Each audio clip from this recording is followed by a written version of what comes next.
경은 뭐냐면요, 부처의 말씀이에요. 부처의 교리. 자, 율은 뭐냐? 교단의 규칙이에요. 교단의 규칙. 뭐 예를 들어, 그러니까 불교계의 규칙이에요. 규칙, 규범. 그 다음에 노는 뭐냐? 각 승려들의 해설을 말합니다. 주석이라고 보시면 돼요. 해설. 논이죠. 논. 평가했다는 거죠. 세 개를 집대해서 하는 걸 우리가 대장경이라 그래요. 대장경. 경률론. 자, 고려시대 대장경 3개예요. 3개. 첫 번째가 뭐냐면 초조대장경입니다. 보세요. 자, 현종 때 거란치입 때 간행했대요. 현종 때 거란치입 때 간행했대요. 왜 간행했냐? 자, 가로치고 동그라미 치고, 가로치고 이렇게 씁니다. 호국불교예요. 호국불교. 자, 이게 어마어마한 사업이에요. 굉장히 방대한 사업입니다. 몇 년에 걸쳐 이렇게 완성되는 사업인데, 자, 요걸 함으로써 저 외적의 침입을 부처님이 막아줄 거라 믿었던 거예요. 이 대장경 사업을 하면서. 실제로 이걸 했더니, 완성했더니 막은 거야. 그러니까 당시 여러분 고려인들은 어떻게 생각한 거예요? 막아줬다 이렇게 생각한 거예요. 뭐 지금의 우리 입장에서는 뭐 말도 안 되는 소리겠지만 당시 사람들 그렇게 믿었던 거예요. 그래서 호국불교의 상징으로서 자, 엄청난 초조대장경 사업을 시작하였다. 그래서 거란치입 때 간행했고요. 자, 이거는 나중에 부인사에 보관했다. 하지만 언제 불타버렸대요? 몽고 침입 때 부인사가 불타면서 같이 소실돼 버립니다.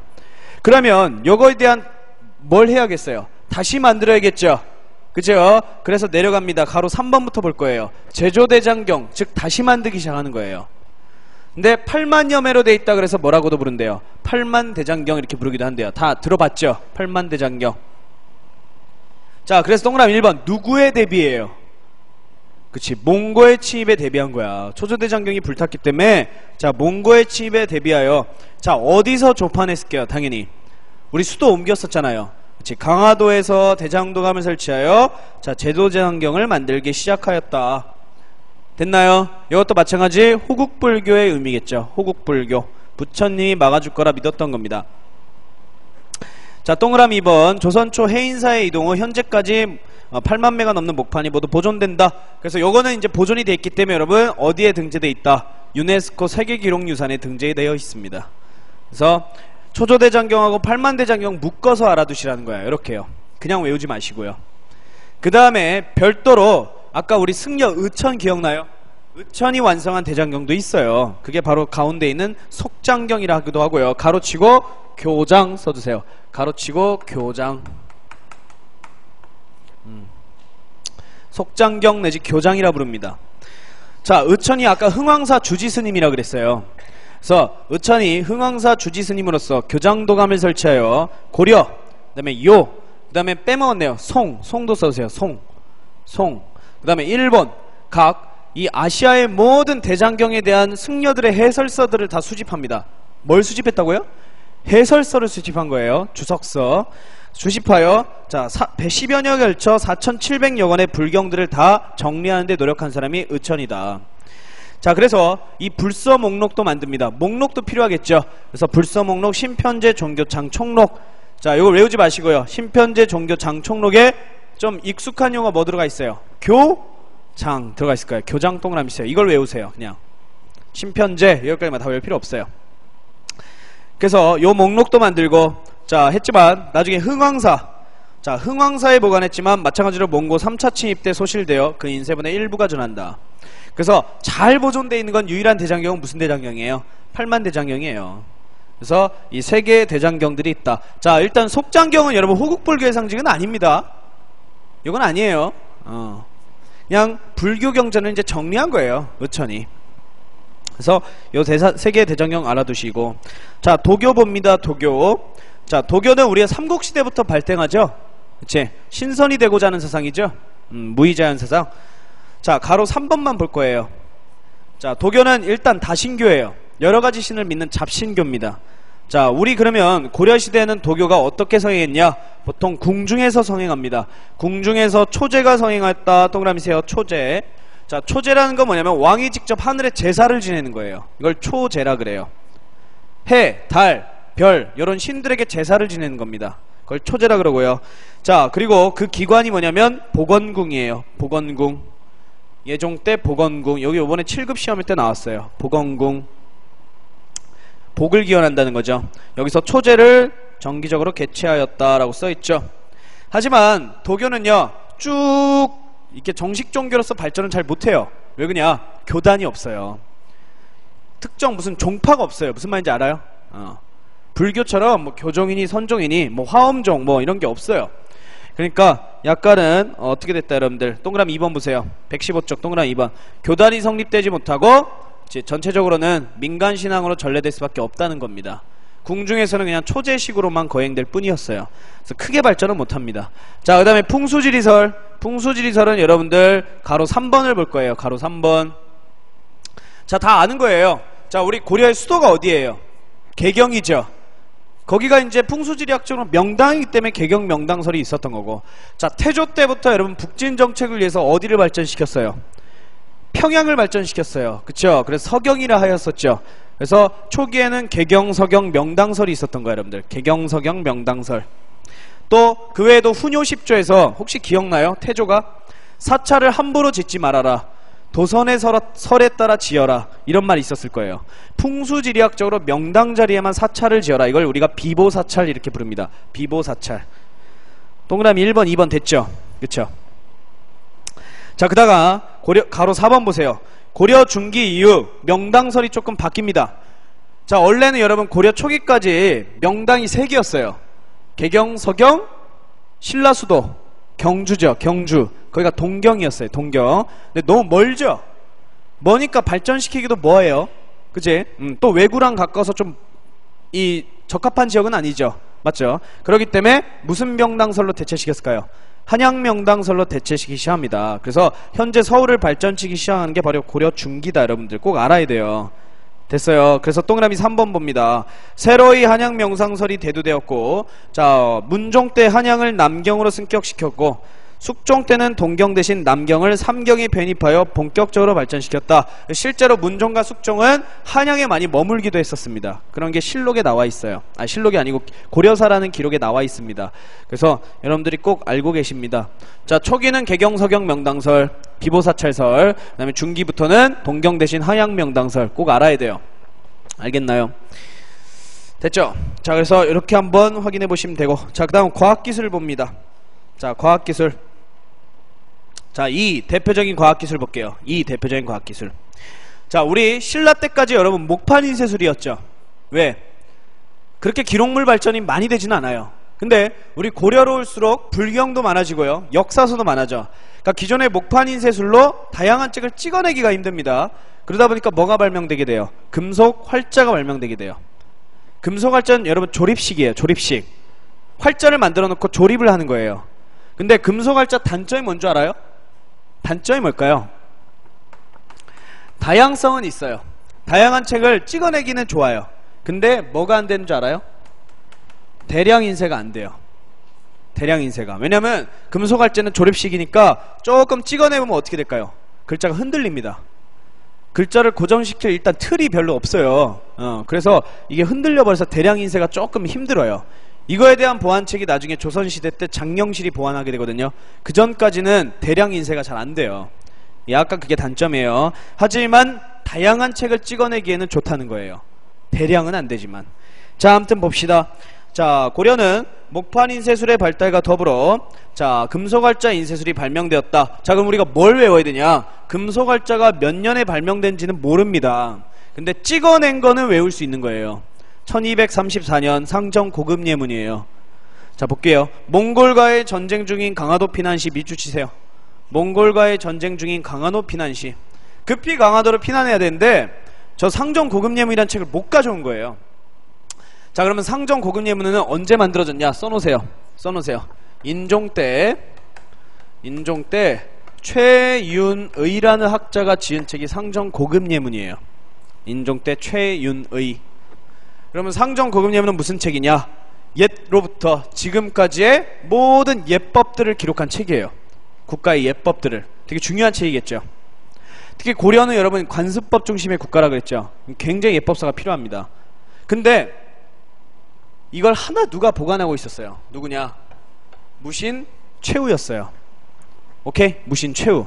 그래서 이 사람이 보관하고 있는 것을 금속활적으로 찍어낸 게 바로 상정 고급 예문 본이에요. 본. 그러니까 원본은 아니에요. 원본은 찍어낸 거죠. 자, 그래서 봅니다. 자, 금속활자로 인쇄한 을에서로, 자, 넘기세요. 서양보다 200년 앞서나 뭐 한대요? 전하지는 않는데요.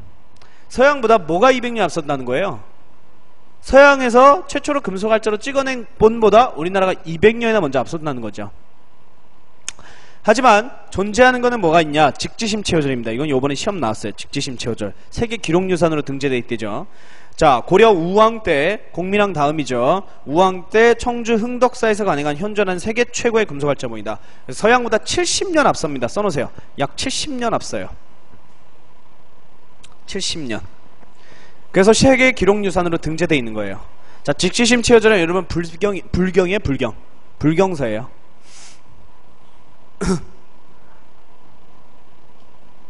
그래서 저기 청주 흥덕사 가면요, 이 흥덕사는 지금 터만 남아있거든요. 흥덕사 지라 그래요. 이 터에 무슨 박물관인지 아세요?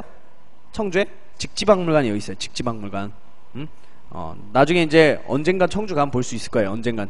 청주가 직지의 고향입니다. 직지의 고향. 그래서 여기 가면 볼 수 있다. 자, 근데 여러분 직지심체호절은 지금 현재 우리나라에 있기 있는데 영구 반환이에요. 영구 반환이 아니에요. 무슨 소리냐? 이게 이제 프랑스로 가져갔어요.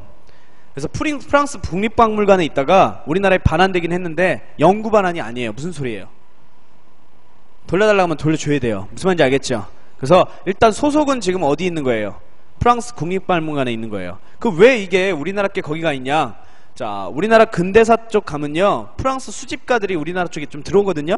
이때 얘가 이거를 찾아내서 뭐 하는 거야? 정식적으로 사간 거예요. 매입해 간 거야.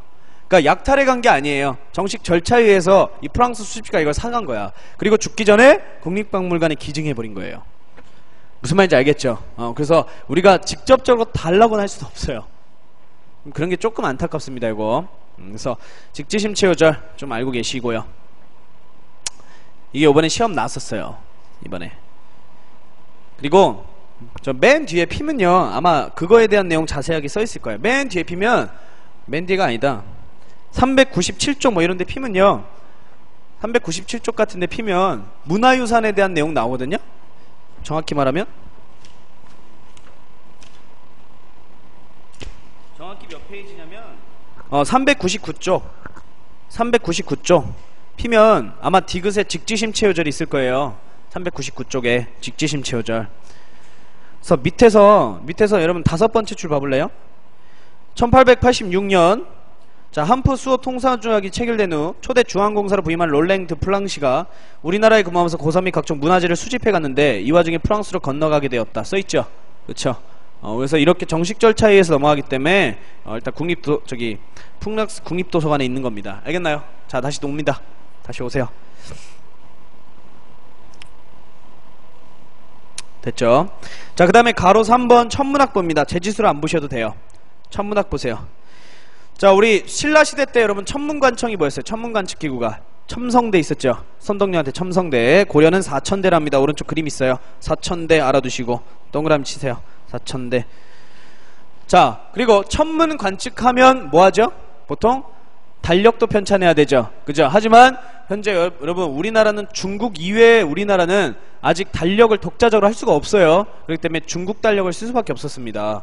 그래서 초기에는 신라 때부터 쓰던 당의 선명역 동그라미세요. 선명역. 당나라 역법을 계속 썼다가 자, 원나라 때는 당연히 원의 달력을 썼겠죠. 원의 역법. 그게 뭐래요? 수시력이래요. 수시력. 외우셔야 돼요, 여러분. 수시력은 꼭 외우세요. 수시력. 그리고 공민왕 때 명예달력, 명예대통령 썼다. 근데 대통령과 수시력은 똑같은 거예요. 명나라가 그대로 수시력을 도입해서 이름만 바꾼 거예요. 그러니까 같은 겁니다. 알겠어요? 같은 거예요. 그러다가 나중에 조선시대 세종 때 가면 우리달력을 만들어요. 드디어. 그게 나중에 나오는 칠정사이라는 게 나올 거예요. 칠정사. 나중에 배우겠습니다. 그래서 이런 달력도 보시고요. 자, 의학 봅니다, 여러분. 의학. 자, 의학은 중앙국자감에 여러분 태의감이 있어요. 태의감. 의학자들을 기르는 곳입니다. 그러니까 여러분 잡과 중에 당연히 뭐가 있을까요? 의과가 있었겠죠. 잡과 중에 의과. 의과. 자, 그래서 국초부터 여러분 의학이 발달했었는데 자, 우리가 외울 거는 우리나라의 최초의 의학서를 외우는 거예요. 우리나라 최초의 의학서. 우리가 이 시기 전에는요 의학서를 별로 연구할 생각을 안 했어요. 왜냐면 대부분 중국 약재를 수입한 거야. 또 중국 농법 의학서 있죠. 그걸로 보통 다 처리를 했기 때문에 우리 약이나 우리 처방법에 대해서는 연구를 별로 안 하는데, 언제 연구하냐? 이때 연구합니다, 여러분. 대몽 항쟁기 때 본격적으로 연구하기 시작해요. 왜? 우리가 대몽 항쟁기 때요 어느 나라하고 수출이 끊겨요. 수출 수입이 송과 끊기죠. 우린 보통 송에서 약재를 많이 수입했었다잖아요. 근데 이미 송은 어느 나라에게 멸망했어요. 원에 의해 끝장났지. 그러니까 이제 어떻게 해야 돼요? 우리 약재, 우리 처방 연구해야 되죠. 그래서 편찬된 게, 자, 기억 보세요. 13세기 고종 때 편찬한 바로 향약 구급방이라는 현존하는 우리나라 최고의 의학서적이다. 향약 구급방. 그래서 니은 보시면 우리나라 각종 질병에 대한 처방법과 국산 약재 180여 종이 소개되어 있다 써있죠. 꼭 알아두셔야 돼. 됐죠? 자, 그 다음에 농업법입니다. 농업. 자, 농업 보시면 아마 이거는 어제 아마 얘기했을 거예요. 어제. 그래도 한번 봅시다. 동그라미 3번 보면 직파법. 이건 농농사에서 행해지는 겁니다. 그냥 뭐예요? 직파법은 그냥 씨를 막 뿌리는 거예요. 근데 직파법의 단점이 뭔지 알아요? 잡초가 무성히 자라요. 잡초가 자라서 실제 수확량은 그렇게 많지 않은 단점이 있어요. 그래서 고려 말에서 이거를 보완한 모내기가 들어옵니다. 모내기, 고려 말에. 그게 무슨 법이래요? 니은에 이양법이에요. 이게 모내기법이에요. 모내기법은 잡초가 잘 안 자라요. 왜 그래요? 미리 모판에 뭐를 심어놓지, 그리고 옮겨 심는 거잖아. 그러다 보니까 잡초가 잘 안 자라요. 그러다 보니까 당연히 생산량이 많을 수밖에 없습니다. 됐나요? 근데 이양법이 확산되려면 반드시 뭐가 많이 필요할까요? 용수가 많이 필요하기 때문에, 여러분들 용수가 많이 필요하기 때문에 저수시설이 많아야 된다는 단점이 있어요. 그렇기 때문에 처음에 모내기는 어디 지방에서밖에 할 수 없을까요? 강이 많거나 강수량이 풍부한 남부지방에서밖에 할 수 없는 거야. 이해가요? 그러다 보니까 뭐라고 써있습니까? 자, 고려말 남부지방 일부에서 이양법이 보급되기 시작하였다 써있죠. 됐죠? 자, 그리고 고려시대는 여러분 비료주는 무슨 법? 시비법이 발전하여 일부 지역에서는 돌려짓게 할 수 있다 그랬죠. 그럼 뭐라 그랬어요? 윤작법. 그래서 이양법, 윤작법은 둘 다 고려 말에 이어 보급되기 시작하는 거예요. 고려 말에. 기억을 해주셔야 됩니다. 자, 디귿은 한번 읽어보시고. 자, 그리고 한편 농서도 들어왔대요. 농서. 자, 이암의 농상집요. 조심하셔야 됩니다. 이암이 가져온 거예요. 어디서 가져왔대요? 원에서 도입된 농서로서 원의 농법을 소개하고 있다. 자, 그러면 우리 왜 원의 농법서를 왜 참고했을까요? 목화 때문에 그래요. 거기 써있을 거예요. 목화. 목화의 재배를 장려한 내용을 포함하고 있다 써있죠. 동그라미 쳐시고. 아, 그러면 우리 고려 말에 뭐가 들어왔다는 거예요? 누가 목화 가져왔다는 거예요? 문익점이 또 목화를 가져왔다는 거죠. 맞죠? 공민왕 때 가져옵니다. 자, 이렇게 다 연결시켜서 공부를 해주셔야 돼. 자, 그 다음 화학제조 기술은 얘기했죠. 최문선. 그쵸, 회전문선. 이건 얘기했으니까 넘어가겠습니다. 조선기술도 마찬가지 넘어갈게요. 됐죠? 자, 그래서 이렇게 되게 지금 많아요. 지금 굉장히 많이 지금 쏟아냈을 거예요. 이것도 근데 공부를 해주셔야 된다. 일단 대장경 3개 공부해 주시고요. 대장경. 그 다음에 풍수지리설. 도교는 잘 안 나와요. 자, 풍수지리설, 개경서경, 한양명당설 딱 시기에 맞춰서 공부해 주시고, 그 다음에 인쇄술 하면 여러분 금속활자가 고려에 발명됐다. 그래서 찍어낸 2작품이 뭐냐? 반드시 비교해 주시라는 거야. 찍어낸 2작품. 그 다음에 천문학에서는 역법이 나와요. 여러분 역법. 사천대 잘 안 나와요. 역법. 그래서 우리는 어떤 달력을 어느 시기 때 썼냐 꼭 기억해 주시고, 그 다음에 잘 나오는 게 여러분 의학. 이건 잘 나옵니다.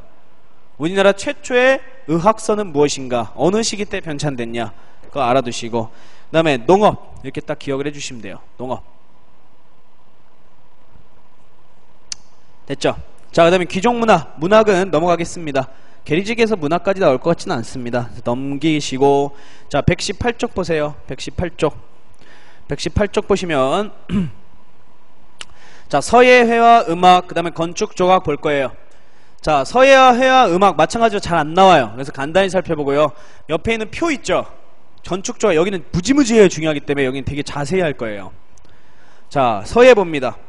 서예는 고려전기 왕이지체와 구양순체가 유행했다. 자, 오른쪽에 그림 보여요? 첫 번째 그림이 왕이지체고요. 두 번째가 구양순체예요.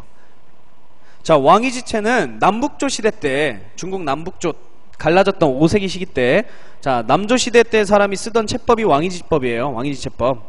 이거는 중국 당나라까지 유행합니다. 당나라까지.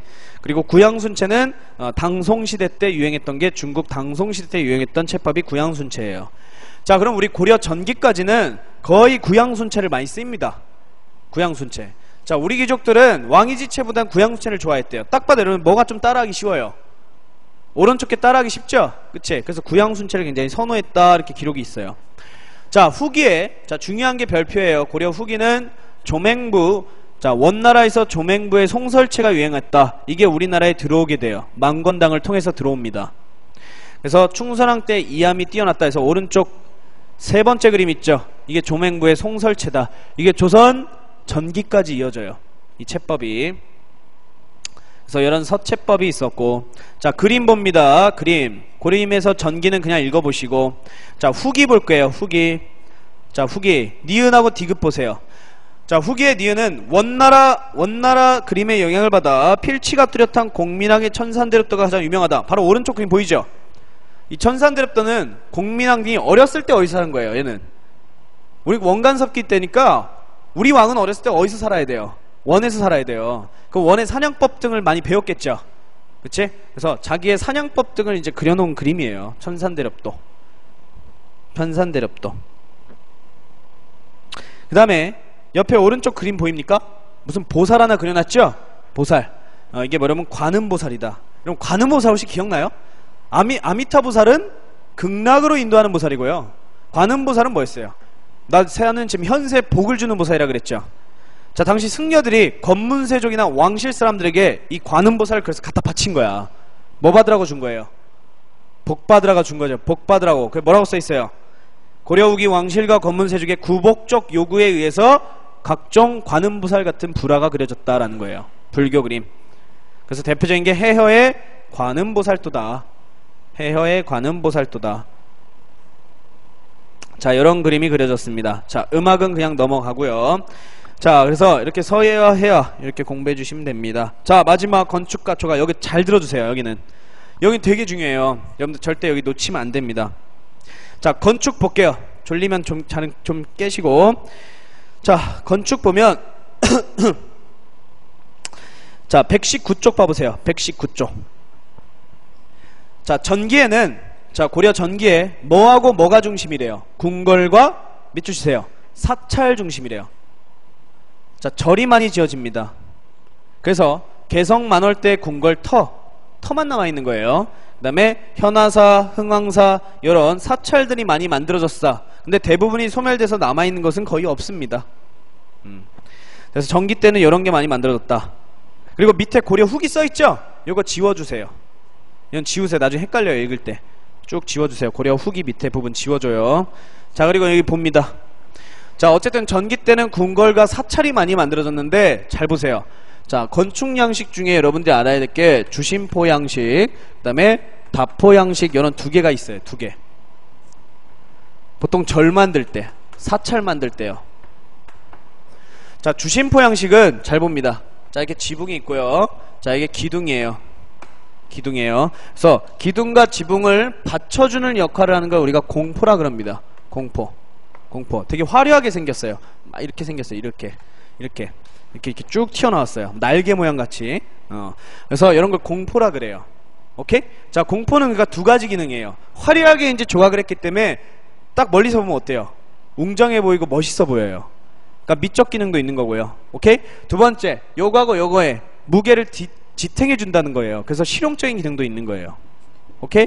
근데 주심포 양식은 뭐냐면 기둥 위에만 공포를 설치하는 걸 우리가 주심포라 그래요. 다시 기둥 위에만. 됐어요? 자, 근데 다포는 뭘까요? 다포는 기둥, 이렇게 기둥이 있으면 기둥 사이사이에도 공포를 만든 걸 다포라 그래요. 그러면 우리 다포 양식이 어디서 들어왔냐? 원에서 들어와요. 원에서. 그러면 주심포에 비해 다포는 멀리서 보면 조금 더 어떻게 보여요? 화려하게 보이겠죠? 맞죠? 그래서 좀 더 공포의 미적 기능을 충한 양식이라 보시면 돼요. 그래서 우리 주심포 봅니다. 보통 전기에서 후기인데 전기에 유행했던 방식이 보통 주심포예요. 상대적으로. 그래서 봉정사, 수덕사, 부석사, 극락전, 대웅전, 무량수전 나와있죠. 이 세 개의 절 외우셔야 돼요. 이게 대표적인 주심포 양식으로 세워진 우리나라 사찰들입니다. 사찰들. 자, 하지만 다포 봅니다. 다포. 성불사 응진전, 서광사 응진전, 다 응진전 들어가죠. 외우기 쉽죠. 요거는 다포 양식으로 돼 있다는 겁니다. 어느 나라의 영향이래요? 옆에 원. 됐어요? 원. 자, 그림 볼까요?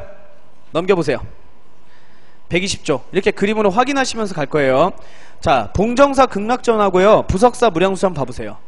기둥 위에만 뭐가 보이죠? 자세히 안 보여도 이게 어차피 여러분들이 더 궁금하면 인터넷 침 나와. 기둥 위에만 있죠. 뭐가? 봉정사 극락전하고 부석사 무량수전이. 특히 부석사 무량수전은 좀 보이지 않아요? 까뭇잡잡하게 뭐 보이죠? 까뭇까뭇하게. 근데 여러분 성불사 응진전 봐봐요. 사이사이에도 뭐가 좀 있죠? 오케이? 요게 공포예요. 요게. 만약에 그림으로 나오면 맞출 수 있겠어요? 두 개 비교할 수 있겠어요? 오케이? 자, 시기와 맞춰서 알아셔야 돼요, 여러분들이. 자, 다시 옵니다.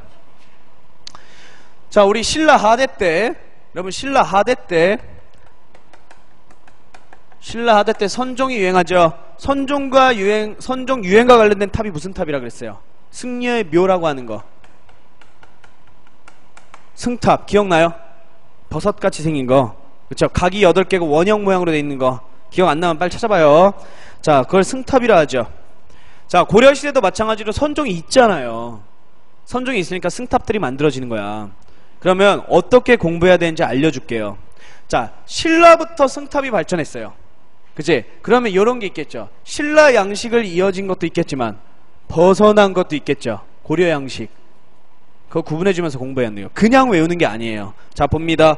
자, 원종대사 해진탑, 고달사지 승탑이라 부르기도 하고요. 그 다음에 흥법국사 실상탑, 그 다음에 지광구사 현묘탑. 자, 넘겨보세요. 자, 넘겨보세요.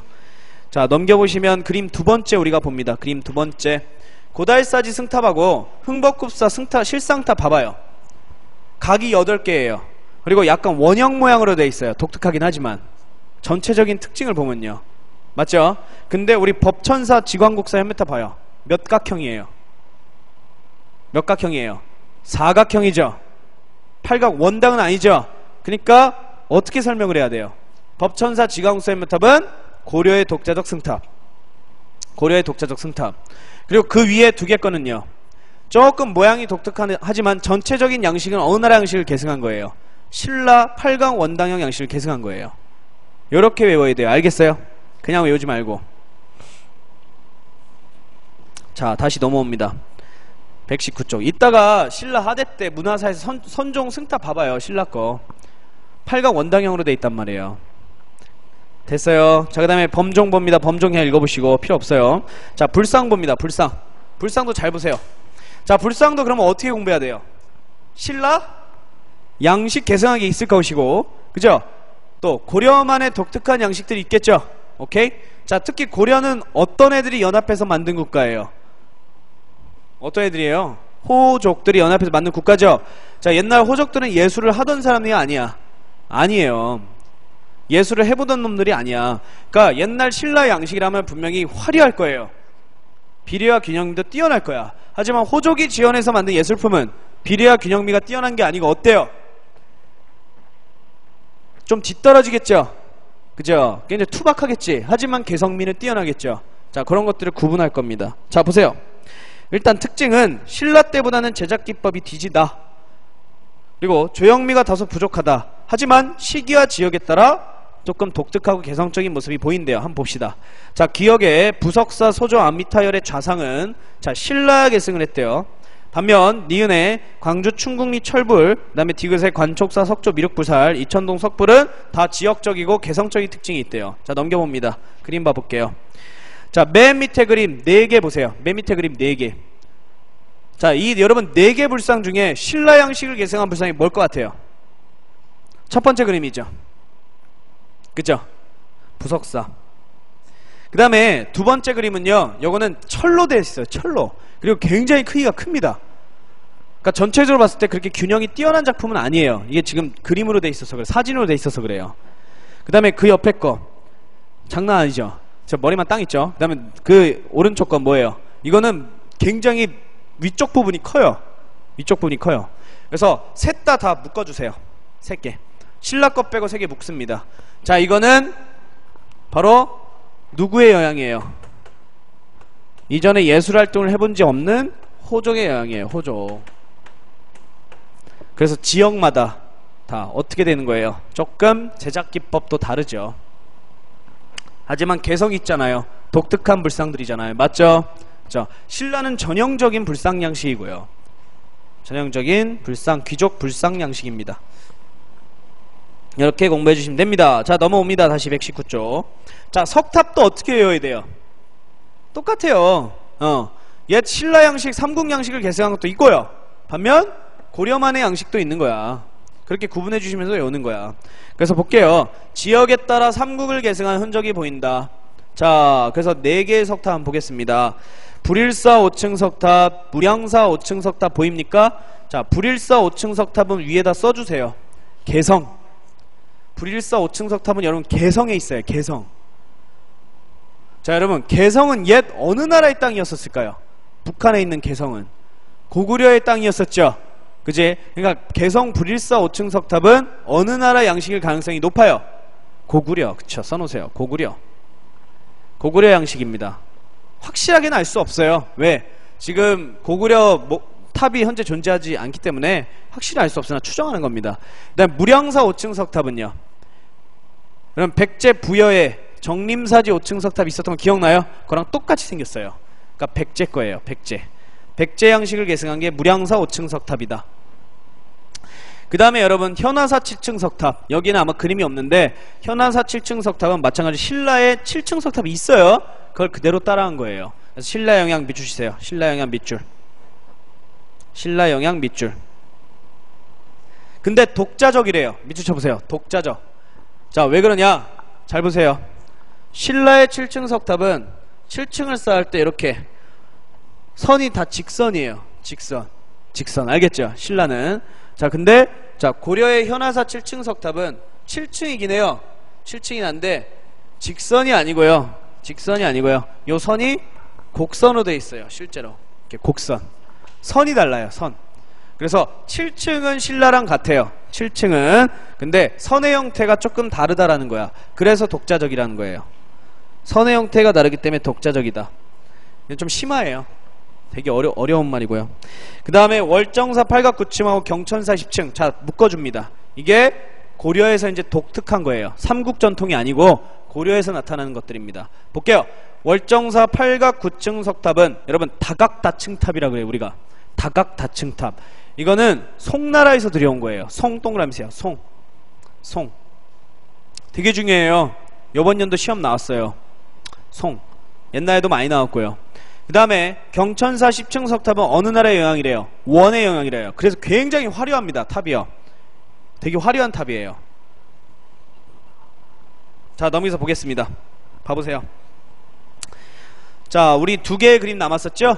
월정사 8각 9층, 그 다음에 경천사 10층. 경천사 10층 굉장히 화려하죠? 그래서 제가 원의 라마 불교는 굉장히 화려한 불교라 그랬잖아요. 사치스러운 불교. 그래서 이렇게 탑도 비교해 주셔야 돼. 여러분들이 탑도. 다시 옵니다. 다시 오세요. 자, 다시 오시면 청자 나옵니다. 여러분 청자. 자, 청자는 귀족들의 사치생활을 충족하기 위함이었다. 그래서 쭉 나와 있는데 자, 칠판으로 설명해 줄게요. 칠판으로 하고 그냥 넘어갈 겁니다. 칠판에서 다 해줄게요. 자, 보세요. 이거 잘 보세요. 자, 우리는 원래 여러분 자, 11세기 정도에요. 자, 우리나라 고려 순수청자가 발전했대요. 자, 순수청자 이거를 비색이라 그래요. 비색. 은은하다 해서 비색이라 합니다. 그래서 우리나라 청자가 특히 중국에서 굉장히 유명했는데요. 어느 책에 나와 있냐? 중국 송나라 사람이 우리나라에 와서 우리 청자를 보고 감탄한 내용이 들어가 있어요.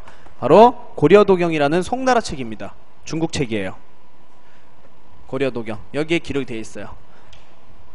그래서 고려청자 굉장히 유명했고요. 자, 잘 봅니다. 자, 근데 12세기하고 여러분 13세기로 가면서 자, 이 청자가 발전하기 시작해요. 자, 무슨 청자냐? 상감청자라는 걸로 여러분 발전하기 시작한다. 자, 이건 여러분 독자적이다. 독자적. 자, 어떻게 이런 상감청자라는 게 발전했냐? 자, 중간에 송에서 뭐가 들어오냐면요, 은입사 기술이란 게 들어와요. 은입사 기술. 은입사 기술. 자, 잘 보세요. 이 기술을 참고해서 만든 거예요. 자, 은입사는 어려운 말 아닙니다. 잘 보세요. 자, 청동기 표면을 이제 무늬를 내는 거예요. 청동기 표면을 긁어서 무늬를 내요. 보통 이제 향로 같은 거 만들거든요. 청동으로 향로 같은 거 만들 때 청동기 표면을 긁어내요. 이제 뭐 예를 들면 나무를 그리거나 뭐 이런 것도 동물들을 그렸겠죠. 그지? 그리고 거기다가 뭘 채워넣는 거예요? 입사라는 거는 여러분 집어넣었다는 거야. 그쵸? 뭘 집어넣는 거예요? 은을 집어넣는 거야. 은. 오케이? 그러면 겉면에서 번쩍번쩍 거릴 거 아니에요. 그러니까 이제 거기서 창하는 게 여러분 상감청자야. 아, 청자 겉면을 파요. 여기다가 뭘 집어넣는 거예요? 뭘로 메우는 거예요? 그치? 다른 색깔의 흙을 메우는 거예요. 백토나 흑토로. 그리고 구워요. 유약을 발라요. 맞죠? 그러면 어떻게 돼요? 어떻게 돼요? 겉면은 청자인데 무늬는 무슨 색깔로 돼 있어요? 무늬는 흰색 혹은 흑색으로 돼 있을 거 아니야. 무슨 말인지 알겠어요? 그게 상감청자라고 해요. 삼감청자. 그러니까 요거는 무늬가 없는 청자야. 요거는 무늬가 있는 청자예요. 어려운 거 아니에요. 무늬가 있는 청자. 자, 그래서 여기가 상감청자가 제일 잘 만들어 놓은 곳이 어디였냐? 전라도, 강진, 부안 뭐 이런 곳이었대요. 여기 가장 유명했답니다. 청자의 원료가 잘 구해지는 곳이다. 자, 그래서 12, 13세기 고려 중기부터 무신집권기까지 쭉 유행했던 거예요. 요게. 그다가 우리 14세기 들어갑니다. 자, 무슨 시기예요? 원간섭기 들어가는 거예요. 자, 원간섭기 들어가요. 그러면서 원나라에 의해서 어떻게 될까? 상감청제가 점점 퇴조하기 시작합니다. 안 만들어지기 시작해요.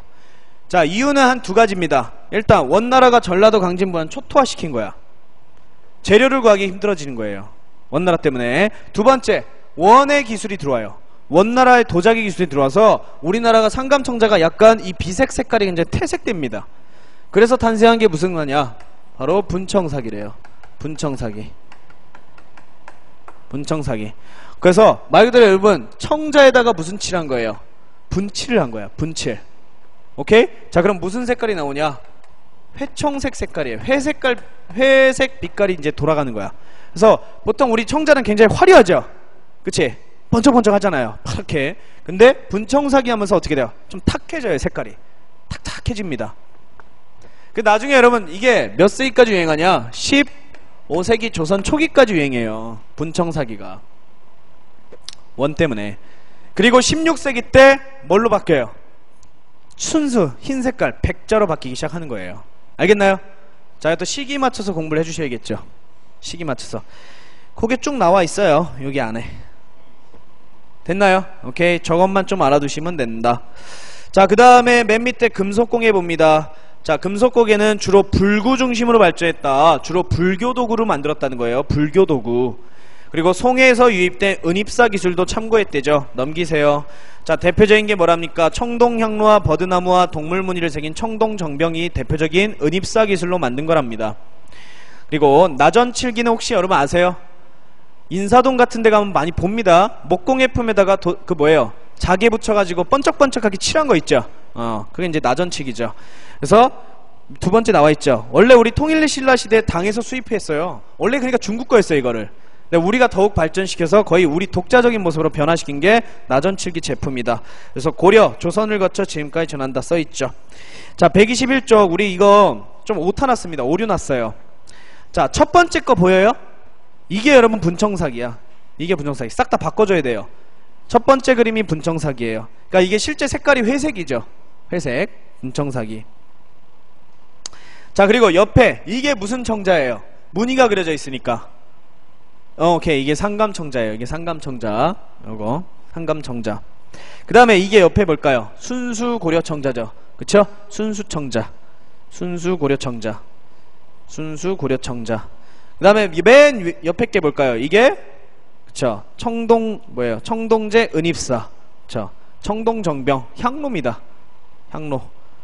청동제 은입사. 그러니까 이 은입사, 청동제 은입사 보면 겉면이 어때요? 은으로 돼서 번쩍번쩍 거린 거야. 오케이? 요 순수 알아두세요. 순수청자, 상감청자, 분청사기. 오케이? 알아둬야 됩니다. 각 시기별로. 됐나요? 자, 문제 풀고 좀 쉬었다가요. 자, 오늘 테스트지 딱 끝낼 거예요. 자, 문제 중세문화 문제 다 풀어봅시다.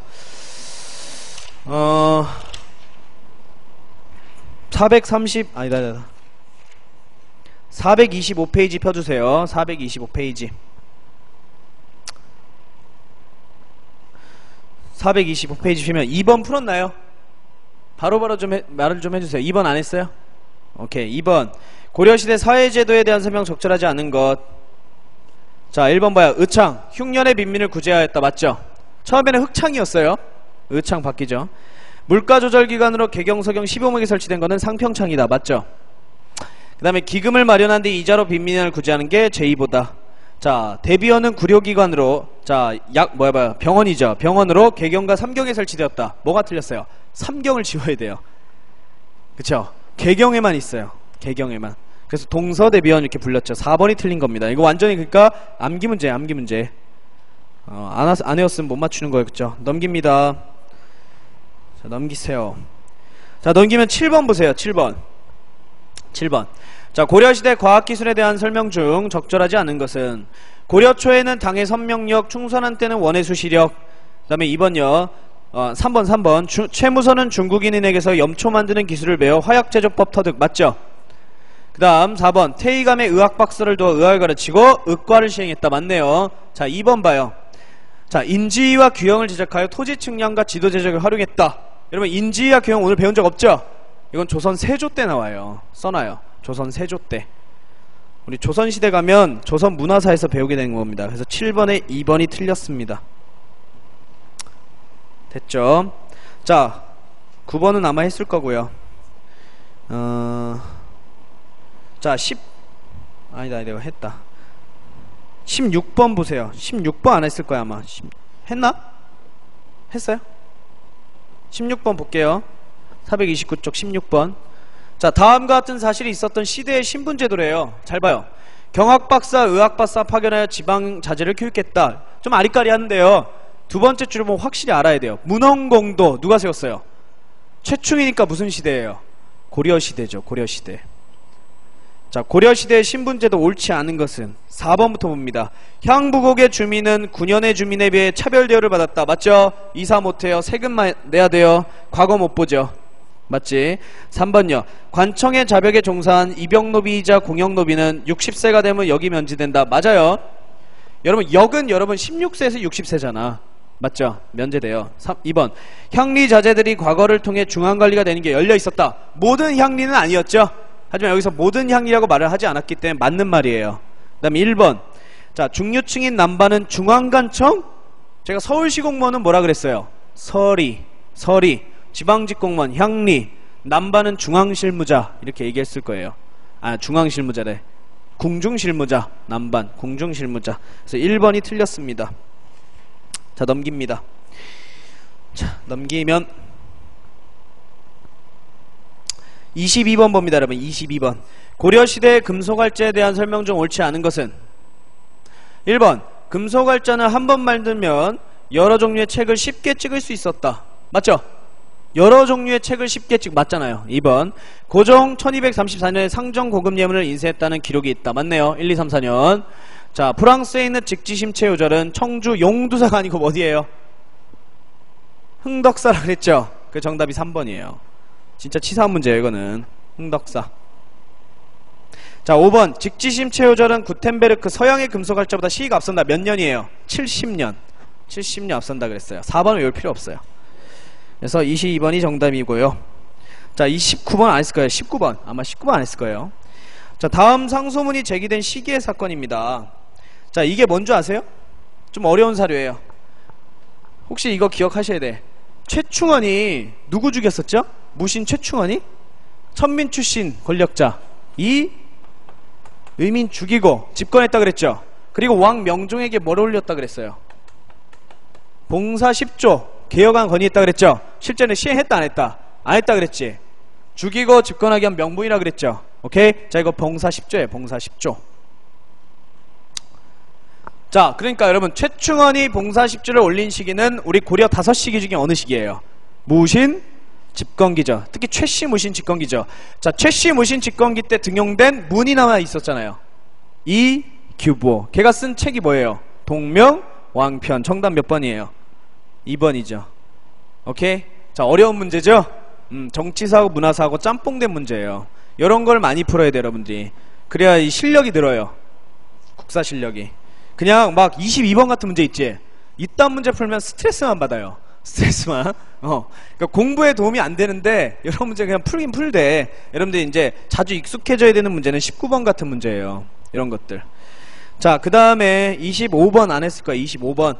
자, 고려시대 건축과 조형예술에 대한 설명 옳지 않은 것은 1번 초기에는 광주 충국리 대형 철불들이 많이 조성되었다. 맞아요. 좀 툭팍하고 탁탁한 거라 그랬죠.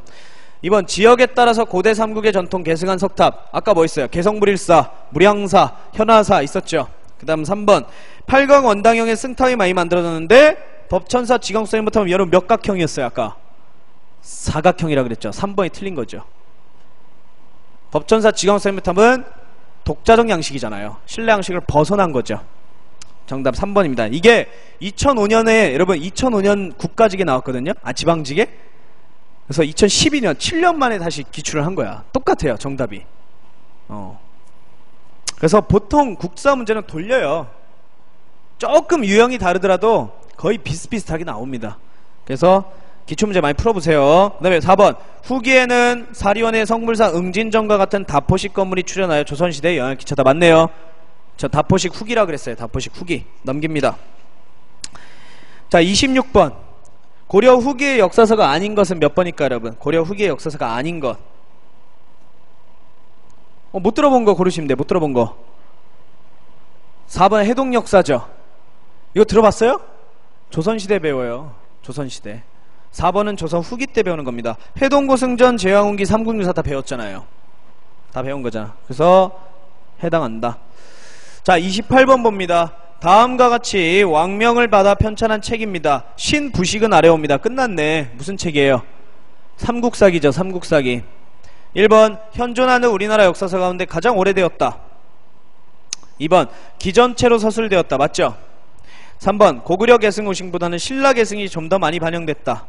4번 몽골 침략의 위기를 겪으면서 썼어요? 아니죠. 4번이 정답이죠. 인종 때 아주 보수적인 시기 때 편찬한 역사서가 삼국사기잖아요. 4번이 정답이다. 이게 옳지 않습니다. 자, 그 다음에 33번 보세요. 자, 고려시대 진율기구 의창에 대한 설명으로 틀린 것은, 자, 의창 설치 이전에는 흑창이 있었다. 맞죠? 또 3번 의창에서는 무상으로 곡식을 나눠줬다. 맞죠? 4번 의창의 곡식을 확충하기 위해서 의창미를 납부하게 하기도 했다. 맞아요. 2번이 틀린 거야. 사헌부 동그라미 치세요 여러분. 사헌부. 사헌부는요 조선시대에 뭐냐면요, 조선시대에 어사대랑 똑같은 거예요. 우리 고려의 어사대가 뭐하는 기구였어요? 관리, 감찰, 비행, 탄핵이었죠. 그치? 그게 조선시대는 사헌부로 불려요. 그치? 근데 사헌부가 무슨 의창을 감독하겠어요? 틀린 거야. 의창은 지방관이 감독합니다. 알겠죠? 2번이 틀렸습니다. 자, 34번 동명왕 나왔으니까 여러분 누구예요? 동명왕편 이규보. 자, 이규보의 글가시는 다 어디 나눠져 있다 그랬어요? 제가 동국 이상국집. 몇 번이에요? 3번이죠. 3번. 자, 1번은 누구예요? 현존하는 우리나라 최고의 역사서 편찬했다. 누구예요? 김부식. 1번은 김부식. 2번 상정국은예은 누구라 그랬어요? 아까 최윤의. 그쵸? 최윤의. 최윤의. 편찬이잖아요. 찍은 게 아니고 편찬. 그 다음에 4번 제왕운기 누구예요? 이승휴예요. 이거 인물사 문제예요. 인물사 문제. 자, 넘깁니다. 자, 35, 36번 풀어볼게요. 고려 후기에 활동한 밑줄친 대사의 활동으로 옳은 것은, 잘 보세요. 되게 어려운 사료인데 잘 봅니다. 대사는 자 대중들에게 설법하기 좋아요. 언변과 지혜가 막힘이 없었대요. 겁나 잘하나봐요, 강의가. 그러다가 대중에게 뭘 권했대요? 참회 수행 권했대요. 여러분 참회 들어본 거 뭐 있어요? 요새 백년사 결사운동 기억나요? 법화신앙. 오케이? 자, 이 문제는 정답이 중요한 게 아닙니다. 틀린 걸 골라내는 게요. 틀린 거 골라내는 문제예요. 이건 출제자가 이렇게 만들었어요. 4번 도노점수 수선사 결사운동 누구예요? 정해쌍수 도노점수 산으로 가자 누구예요? 진울. 그쵸, 4번에 진울. 4번에 진울. 3번 교강겸수 국청사 창건 누구예요? 천태종 만든 사람 의천이죠. 3번에 의천. 그 다음 2번 화엄종 창성하라고 여러분 부석사 건립한 승려 누구죠? 부석사? 의상이에요. 의상. 신라시대 의상. 이거 기억 안 나면 안 돼요. 신라시대 의상. 자, 정답이 1번입니다 1번. 정토왕생이 뭐라 그랬어요? 제가 정토왕생, 대중에게 그치 불교를 전해서 마찬가지로 대중들을 어디로 간다? 극락으로 인도한다. 그게 정토왕생. 그리고 보현도량은 불법을 닦는 장소를 말합니다. 그냥 외우는 게 아니에요. 보현도량은 정토왕생만 알아두세요. 그래서 정토왕생을 위한 방법으로 요새는 여러분 법화 참회를 제시한 거야. 참회. 정답 1번이고요 36번 보세요. 자, 두 번째 줄 보세요. 그들은 보통 농민을 유엔해서 전민으로 만들었대요. 보통 농민을 끌어들여서 자기의 노비로 만들었다는 거야. 오케이? 그래서 하나 힌트를 주면 신돈이란 사람이 공민왕이 시켜서 신돈이란 사람이 전민변정 정책을 실시해서 뺏긴 이 땅들을 농민에게 나눠주려고 했었던 거 기억나요? 그럼 무슨 시기예요 이때가? 원간섭기고요. 그들은 누구예요? 그들은 친원파들이었겠죠. 맞죠? 자, 그래서 원간섭기 때 일어난 사실로 옳지 않은 것은 1번 봅니다.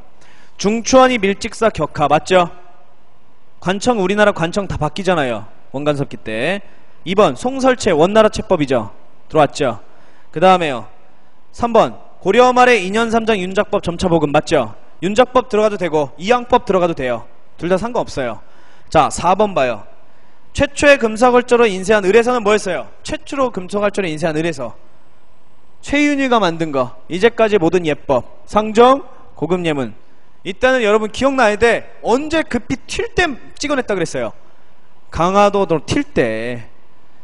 그러니까 강화도로 튈 때는 여러분 원간섭기가 아니고 그 직전 시기 뭐예요? 대몽 항쟁기잖아요. 그러니까 4번은 조금 비껴나가 있는 거예요. 되게 어려운 문제였어요. 그러니까 이거 굉장히 어려운 문제입니다. 무슨 말인지 알겠죠? 그러니까 왕이 언제 때예요? 고종 때예요. 우리가 원나라에 항복한 왕은 누구예요? 고종 다음에 원종이 원종. 그래서 본격적으로 원간섭기 때는 원종 다음에 충렬왕이에요. 그러니까 이거를 여러분들이 확실하게 풀려면 제가 그때 쫙 써놓은 거 있죠? 왕. 이거를 확 꿰뚫고 있어야 돼. 그래야지 문제를 금방 풀 수 있어요. 그러니까 조금 힘들더라도 노력을 좀 해주시는 게 좋을 것 같습니다. 자, 10분만 쉬고요. 우리 중세 끝낸 거예요. 이래서 10분 쉬고 5시 5분에요 5시 5분에 테스트지 있죠? 테스트지. 이거 하고 오늘 수업 마치겠습니다. 그래서 테스트지 보면 3개로 돼 있을 거예요. 중세 정치경제, 그 다음에 중세 사회문화, 그 다음에 중세 정치부터 문화까지 3개 하고 오늘 수업 마칠게요. 그래서 다음 주에는 자, 이거 필기하실 거 꼭 가져오셔야 돼요. 알겠죠? 조선 15세기부터 19세기까지 쫙 써줄 거예요. 고려 때처럼. 그래서 자, 10분 쉬고 하겠습니다. 이거 가져가세요. 이거.